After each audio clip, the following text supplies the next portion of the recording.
Pemirsa, dampak begadang yang paling sering dirasakan adalah rasa mengantuk dan kelelahan. Setelah kurang tidur, seseorang cenderung lebih sering menguap dan merasa tubuh tidak bugar. Namun, jika kebiasaan begadang terus berlangsung dalam waktu lama, kondisi ini dapat memberikan pengaruh negatif terhadap kesehatan fisik maupun mental. Nah, berikut ini efek begadang yang buruk untuk kesehatan. Pertama, peningkatan berat badan. Orang yang kurang tidur atau terbiasa begadang cenderung mengalami peningkatan berat badan lebih besar dibandingkan mereka yang tidur cukup setiap hari. Kondisi ini membuat risiko obesitas menjadi lebih tinggi. Salah satu penyebabnya adalah begadang dapat mengganggu proses metabolisme tubuh. Kedua, penuaan dini. Saat sering begadang yang kurang tidur, tubuh akan memproduksi hormon stres kortisol dalam jumlah lebih banyak. Peningkatan hormon ini dapat merusak struktur kolagen pada kulit, yaitu protein yang berperan menjaga kekenyalan dan elastisitas kulit. Akibatnya, kulit dan wajah terlihat lebih kusam dan kering. Ketiga, mudah lupa. Saat tidur, otak mengalami proses perbaikan dan regenerasi sel serta jaringan saraf. Proses ini berperan penting dalam menjaga fungsi otak agar tetap optimal. Regenerasi jaringan otak membantu meningkatkan daya ingat, konsentrasi, dan kemampuan berpikir. Namun, jika sering begadang, sel dan jaringan otak dapat lebih cepat mengalami kerusakan dan sulit diperbaiki. Dampak begadang yang keempat adalah penurunan fungsi otak. Dampak begadang dapat menurunkan daya nalar, kemampuan memecah masalah, dan konsentrasi. Tingkat kewaspadaan serta kemampuan memperlihatkan sesuatu juga ikut menurun. Kondisi sulit fokus akibat kurang tidur dapat meningkatkan risiko terjadinya kecelakaan baik saat berkendara maupun saat bekerja. Yang kelima, penurunan libido. Hal ini merupakan salah satu dampak dari kebiasaan begadang. Kondisi tersebut pada akhirnya dapat menurunkan gairah seksual dan mempengaruhi keinginan untuk berhubungan intim. Dan yang terakhir, kesehatan gangguan mental. Orang yang sering begadang cenderung lebih rentan mengalami gangguan fungsi otak serta masalah tidur seperti insomnia. Dalam jangka panjang, kebiasaan ini dapat meningkatkan risiko gangguan kesehatan mental, termasuk depresi dan gangguan kecemasan. Risiko tersebut akan semakin besar apabila disertai pola hidup yang tidak sehat.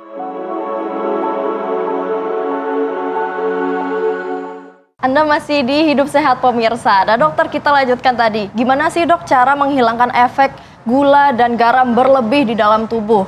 Oke, baik. Jadi ada beberapa langkah yang bisa dilakukan. Sebenarnya ini, efek dari gula dan garam itu ada efek jangka pendek. Jadi seperti gula itu sebenarnya meningkat dalam tubuh paling sekitar 3-6 jam tercerna. Kemudian setelah 1 hari dia luruh begitu ya.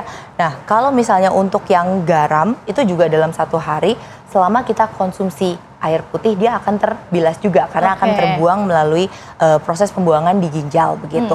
Tapi kalau ditanya apa tips dan triknya, sebenarnya yang bisa membantu adalah yang paling utama Margaret, minum air putihnya harus cukup pemirsa ya. Harus jadi banyak ya dok ya. Itu berapa dok minimal? Betul. Untuk orang dewasa minimal 2-2,5 liter, terutama kalau misalnya ada yang sedang rutin olahraga ya, itu bisa ditambah kurang lebih sekitar 500 ml ya, setengah liter. Kemudian untuk yang garam sebenarnya kita bisa atasi juga dengan konsumsi buah-buahan nih yang membantu. Misalnya seperti pisang dan alpukat untuk menetralisir. Oke, tapi dok kalau olahraga sendiri itu juga penting nggak sih dok untuk mengurangi ataupun efektif nggak sih untuk ngurangin gula sama garam dalam tubuh? Oke, jadi kalau untuk olahraga ini kan suatu kebiasaan yang baik ya, tentu manfaat kesehatannya akan banyak sekali. Salah satu sebenarnya olahraga ini bisa membantu kita mengurangi si sugar craving tadi, Margaret. Gitu dok? Betul, karena olahraga itu akan mengeluarkan endorfin ya. Makanya habis olahraga kan kita segar, happy gitu ya, kayaknya seneng gitu. Nah, itu ketika endorfin kita sudah tercukupi melalui olahraga, kita artinya bisa mengurangi resiko terjadinya sugar craving yang tadi nyari-nyari endorfin itu tadi gitu. Dan kalau misalnya olahraga dilakukan setelah konsumsi gula, sebenarnya itu salah satu langkah yang bijak juga, karena artinya nanti kita akan membuka penampungan si gula itu, Mar. Jadi tadi gula yang dikonsumsi akan lebih secara efektif digunakan oleh otot. Oke dok, mungkin tips nih dok terakhir untuk para pemirsa Hidup Sehat agar bisa sehat di tahun 2026 besok.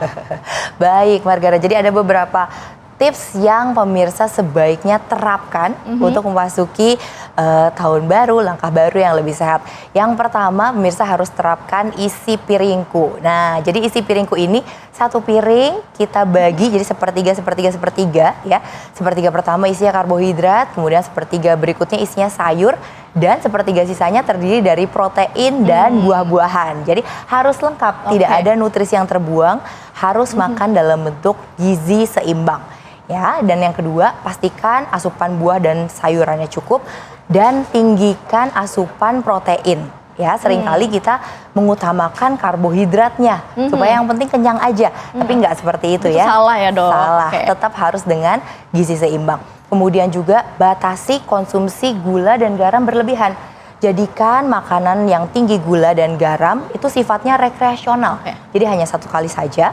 Dan juga ketika mengkonsumsi makanan yang tinggi seperti itu bisa tingkatkan asupan konsumsi air putihnya untuk menetralisir tadi. Jangan lupa berolahraga dan tentunya juga yang perlu kita lakukan adalah terapkan stress management yang baik. Baik, Dokter Meta, terima kasih banyak atas tipsnya. Semoga bermanfaat ya bagi para pemirsa Hidup Sehat. Nah, tadi memang jangan lupa untuk minum air putih yang banyak, kemudian juga bagi piringnya, di gizinya harus ada karbohidrat, kemudian sayuran, dan jangan lupa untuk berolahraga. Seru banget ini pemirsa, tapi sudah 30 menit kami menemani Anda pada pagi hari ini. Saksikan Hidup Sehat setiap hari Senin hingga Jumat pukul 8.30 waktu Indonesia Barat.